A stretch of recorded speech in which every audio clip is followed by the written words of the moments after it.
Welcome, आप सभी का स्वागत है इस English by Aarush Yadav YouTube channel पे। और मैं आपका आरुष यादव आप सभी का इस चैनल पे आपका स्वागत करता हूं, अभिनंदन करता हूं। तो आज की जो क्लास है वो बेसिकली ईडीएम एंड फ्रेजेस की क्लास है। ठीक है, आज की जो क्लास है वो ईडीएम फ्रेजेस की क्लास फर्स्ट है। ठीक है, आज की जो क्लास है वो ईडीएम फ्रेजेस की क्लास फर्स्ट है। बेसिकली ये जो सारे ईडीएम्स होंगे वो एसएससी, सीजीएल, एमटीएस, सीएचएसएल यानी जो भी आपके एसएससी के एग्जाम्स हैं उसमें पूछे गए हैं और पूछे जाते रहते हैं। तो ये जो क्लासेस हो रही हैं आपके लिए काफी ज्यादा बेनिफिशियल रहेंगी सारे एसएससी के एग्जाम्स के लिए।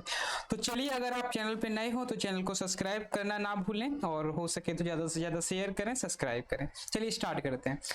जो पहला आपके सामने ईडीएम लिखा है उससे जरा हम पढ़ने का काम करते हैं। वहां पे लिखा है अबव बोर्ड। ठीक है, अवार्ड बोर्ड। अवार्ड बोर्ड का मतलब क्या होता है? ऑनेस्ट एंड स्ट्रेट फॉरवर्ड, यानी कि एक ईमानदार व्यक्ति। ठीक है, एक ईमानदार व्यक्ति। जैसे गांधी जी थे हमारे। ठीक है, तो गांधी जी क्या थे? एक बहुत ही ज्यादा ईमानदार व्यक्ति थे। वो किसी भी चीज को छुपाते नहीं थे। जैसे यहाँ पे लिखा है Gandhi was above broad and hence he had nothing to hide. मतलब बहुत ही ज्यादा वो ऑनेस्ट व्यक्ति थे। वो कभी किसी भी चीज को मतलब एक तरीके से छुपाते नहीं थे। ठीक है, तो यहाँ पे इसका एक मीनिंग, एक सेंटेंस कोई माध्यम से मतलब समझा रखा है। ठीक है, इसका क्या मीनिंग है तो अब इसी तरीके से आपको याद करने होते हैं ईडीएम्स। ठीक है, ईडीएम्स का मीनिंग चेंज होता रहता है। मतलब आप पढ़ेंगे तो कुछ होगा लेकिन उसका मीनिंग, जो लिटरल मीनिंग होगा वो अलग होगा। नेक्स्ट सेंटेंस देखने का काम करते हैं।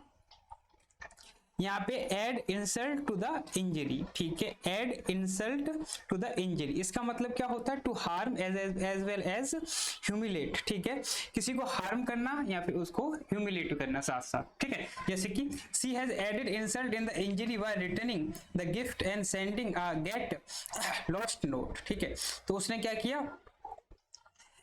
उसने एक तरीके से हार्म करने का काम किया, इंजरी बाय द रिटर्निंग, है ना, लौटते समय एक तरीके से। तो यहाँ पे इसका एक तरीके से यूज किया गया है। ठीक है, इसका क्या यूज किया गया है यहाँ पे? ठीक है, ये हुआ हमारा ईडीएम। ठीक है, यहाँ पे थर्ड फॉर्म इसकी बना रखी है, थोड़ा सा याद रखेंगे।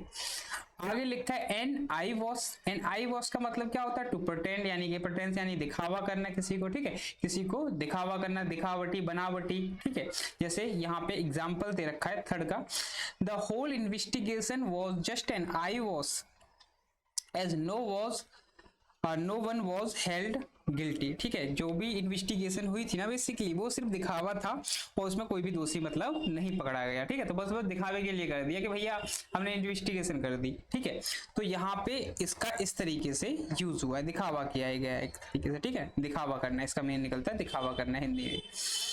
अब यहाँ पे देखते हैं अगला चौथा जो ईडीएम है हमारा वो है an old flame.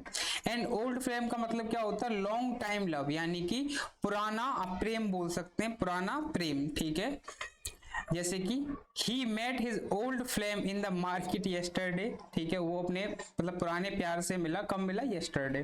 But prudently avoided eye contact, लेकिन उन्होंने कभी भी मतलब एक तरीके से आई कांटेक्ट नहीं किया, एक तरीके से बात नहीं की, आई कांटेक्ट नहीं किया। ठीक है, तो ये वाला यहाँ पे मीनिंग सेंस हो रहा है। ठीक है, तो इसका मतलब आप लिख सकते हैं पुराना प्यार। ठीक है, पुराना प्यार, पुराना मोह। चलिए अगला सवाल। अगला ईडीएम जो दे रखा है वो क्या दे रखा है? वो दे रखा है an old head on young soldier.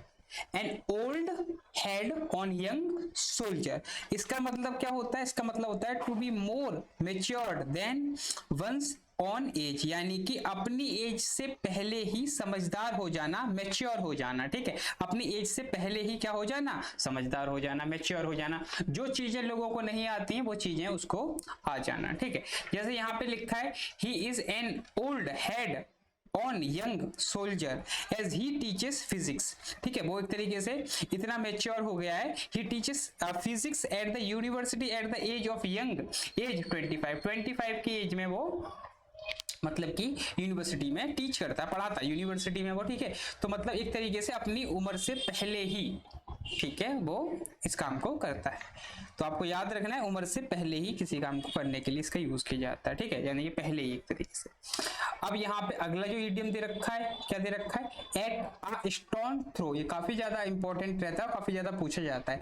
At a stone throw, इसका मतलब क्या होता है, एट अ लिटिल डिस्टेंस, यानी कि छोटे से डिस्टेंस, यानी कि ज्यादा दूर ना, पास में ही, ठीक है, ठीक है। इसका मीन निकल सकता है नियर, जैसे कि पास में, क्लोजर, नियर, तो ये इसका मीनिंग बेसिकली निकल सकता है। तो यहाँ पे क्या दे रखा है, यहाँ पे दे रखा है Kapil's home is a stone throw from my home, यानी कपिल का घर मेरे घर के बिल्कुल ही करीब है, पास है, बराबर में है, इस तरीके से भी बोल सकता हूँ, ठीक है, ज्यादा दूर नहीं है। जैसे मैं पत्थर फेंकूंगा तो उसके घर पे पहुंच जाएगा, ये इसका मीनिंग आप समझ सकते हैं, ठीक है। अगला देख लेते हैं, आगे लिखा है एट सी।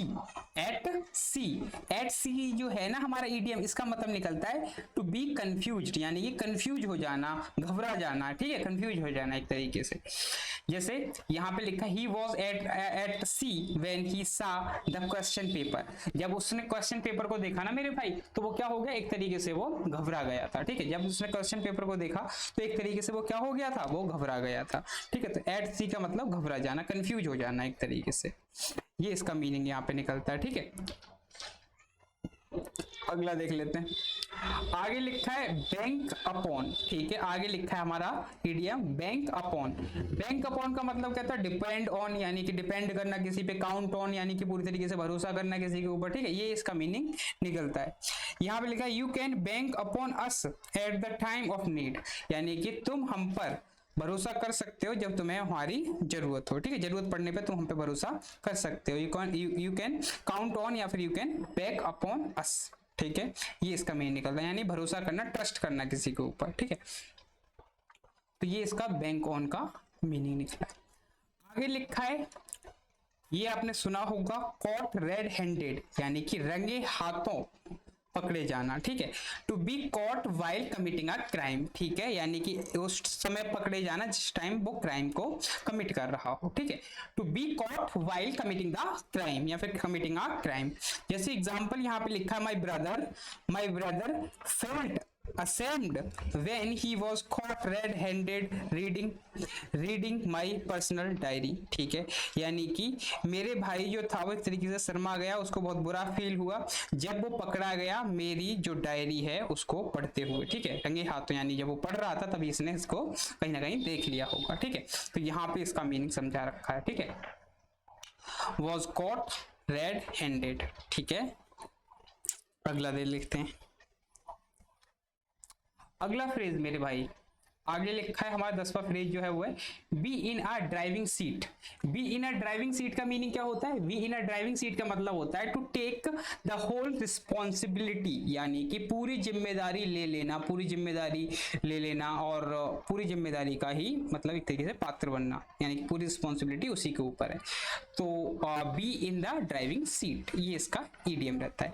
यहाँ पे लिखा है Ramesh is the eldest son, Ramesh जो है वो सबसे बड़ा लड़का है, so he is in the driving seat after his father's death, इसलिए वो क्या है, उसके ऊपर सारी जिम्मेदारियां हैं उसके पिता की मृत्यु के पश्चात या फिर उसके पिता की मृत्यु के बाद, ठीक है, यानी कि उसके ऊपर सारी जिम्मेदारी आ गई। अगला देखने का काम करते हैं, आगे लिखा है बेड ऑफ रोजेस, ठीक है, बेड ऑफ रोजेस। अब बेड ऑफ रोजेस का मतलब क्या होता है, an easy and comfortable situation, एक बहुत ही सुखद, बोल सकते हैं इसे हिंदी में, सुखद स्थिति में, ठीक है, सुखद स्थिति में, यानी कि बहुत ही कंफर्टेबल सिचुएशन में, यानी कि ठीक ठाक। यहाँ पे देखा life of Prince was a bed of रोज, यानी कि राजा की जो लाइफ थी, जीवन था राजा का, जो राजकुमार का, वो कैसा था, सुखद था, यानी कि बेड ऑफ रोजेस था, यानी कि आप ऐसे भी समझ सकते हैं इसे, एक बेड है उसके ऊपर रोजेस पड़े हुए हैं और उसके ऊपर आप सो रहे हो जाके, लेट रहे हो जाके, इसका मतलब आपकी लाइफ जो है वो एकदम ठीक ठाक है, ठीक है। तो ऐसे करके भी इसको याद कर सकते हैं, ठीक है, याद करने का बहुत ही अच्छा तरीका हो सकता है, ठीक है। इसको आप याद करना था, B in the driving seat, यानी ड्राइविंग सीट में जो भी बैठा होता है, जो ड्राइव कर रहा होता है, उसके ऊपर सबसे ज्यादा रिस्पॉन्सिबिलिटी होती है, नहीं होती, ठीक है, बाकी लोग ठीक है, लेकिन जो ड्राइवर है उसकी भाई सबसे ज्यादा रिस्पॉन्सिबिलिटी होती है, ठीक है। Bank upon, at sea, at stone throw, an old headed young soldier, ठीक है। ये सारे ईडियम्स जो हैं हमने, यानी कि कुल मिलाकर 10 से 11 ईडियम्स हमने आज के इस क्लास में सीखे। तो ये जो क्लास थी ना मेरे भाई, ये बेसिकली क्लास 1 थी, ठीक है। ये कौन सी क्लास थी? क्लास 1। अब अगली क्लास 2 होगी, 3 होगी, इसी तरीके से हम अपनी क्लासेस को लेते रहेंगे, ठीक है। बस आपको एक काम करना है कि चैनल को सबसे पहले सब्सक्राइब करना है, ठीक है, वीडियो को लाइक करना है, शेयर करना है, ये काम आपका है, ठीक है। और आप अपनी जिम्मेदारी को भली भांति निभाएंगे, ठीक है। चलिए ठीक है, मिलता हूं मैं अगली क्लास में। तब तक के लिए आप हंसते रहे, मुस्कुराते रहे, पढ़ते रहे, keep learning, keep practising and have a great day ahead.